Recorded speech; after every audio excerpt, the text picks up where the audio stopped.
ఎన్టీఆర్ జిల్లా జగ్గయ్యపేట వైసీపీలోని వర్గ విభేదాలు రచ్చకెక్కాయి. వెన్నుపోటు దినం సన్నాహక సమావేశంలో వైసీపీలోని రెండు వర్గాల మధ్య ఘర్షణ జరిగింది.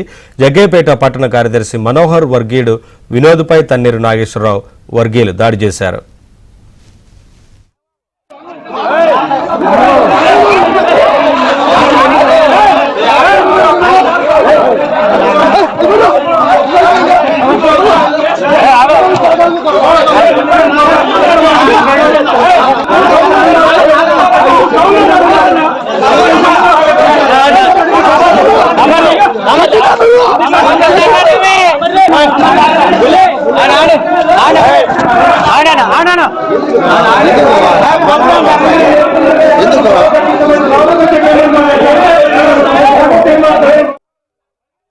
సన్నాహక సమావేశానికి మనోహర్ వచ్చేసరికి నియోజకవర్గ ఇన్ఛార్జి తన్నీరు నాగేశ్వరరావు పోస్టర్ను ఆవిష్కరించారు. దీంతో మనోహర్ తన్నీరు అనుచరుడు దుర్గగుడి మాజీ దేవస్థాన సభ్యుడు రవిని నిలదీశారు.